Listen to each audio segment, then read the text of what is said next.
Hi all, we have reached the final step in solving our Rubik's Cube.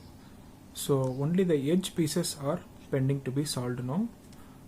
At this point of time, we don't need to care about which direction each pieces are facing. That is, let's take this piece where the yellow needs to be faced upwards, but we don't need to care at this point because the placement is the more important thing at this point of time. So what placement I am telling is this edge piece should have the colors blue, red and yellow.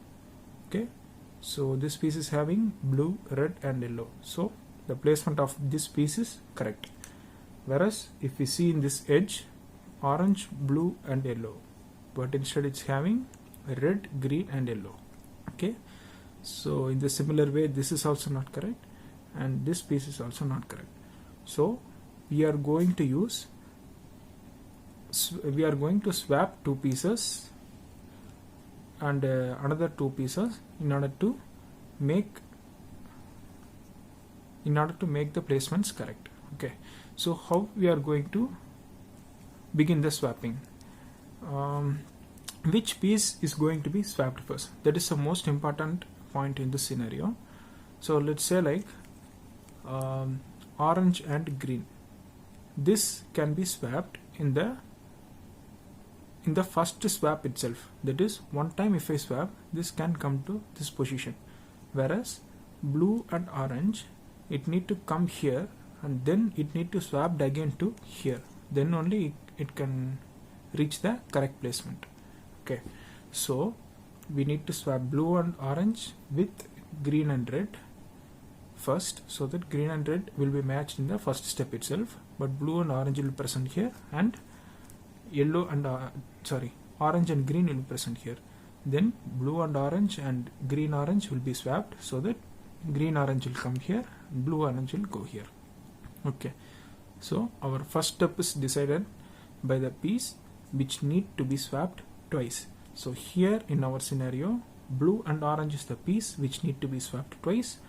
So we are going to begin the swapping with this side. Okay, so how we are going to swap the two edges in a Rubik's Cube? So I got a very simple idea.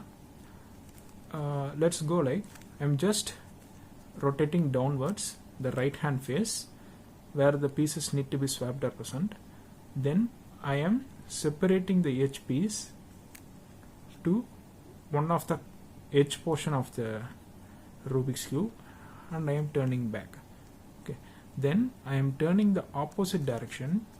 Then I am replacing this piece with this piece. Okay, so indirectly what I did, I made the piece to go from here to here and from here to there. Okay, and in the similar way I need to rotate here and swap it like this. Okay, so once again we can do that to make you clear.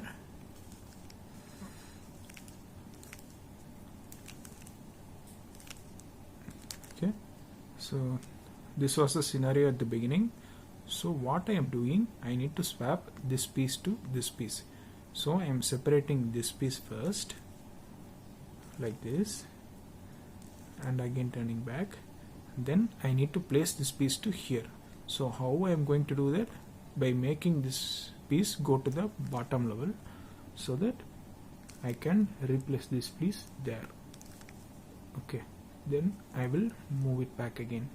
Then this piece has to be replaced by the piece which was replaced here. That piece actually came here since we rotated twice. Okay, so one time if we rotate, it will be enough to come here. Okay, so the same step we are going to reverse so that these pieces will be aligned back to the previous positions. Okay, here, here,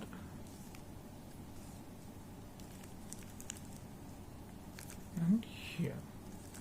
Yes, so all the pieces are aligned back properly now, and the pieces are also hopefully swapped. Let's check it now. Blue and red was already aligned. Green and blue and orange and blue, yes, it's correctly placed. Green and orange, yes, it's correctly placed. Red and green, yes, it's correctly placed. Okay, we have come to the final and last step of this session. Okay, so as of now all the placements are correct and all the pieces are the exactly same places where it need to be. So now the only step needed is to change the direction of each pieces. So how we are going to do that? So yes, so let's see, like this piece is yellow is facing rightwards. Okay, so if we make it to downward direction and if we move it to a safe position, so that if both these rows are rotated, that piece should not be affected. Okay, so that I am moving to the last edge here. I just moved it downwards and move that piece to the last edge to be safe. Then I am moving the left row and replacing it with the same cube. Okay, and I am inserting it. Okay, so how I found out that in the first place, if I do this step, we will get this, because let me reverse it and show you again.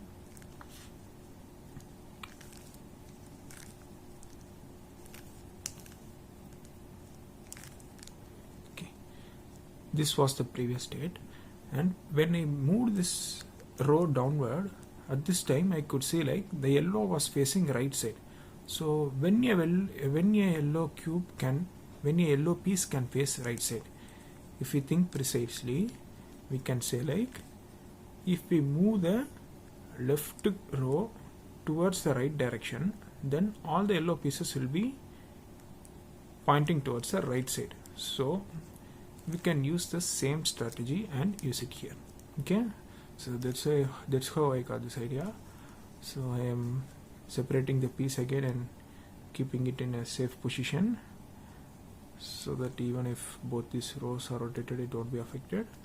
And I am moving the left row and replacing it with the same cube, so that yellow will be in the right direction itself.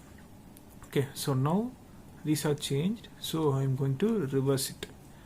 Okay, so this thing also need to be reversed, so we are using the same thing itself. So what was the last step which we did? We moved from this to this, so that while reversing, it's the opposite step. Move it to the safer position, turn it back, move it to this direction. Okay, so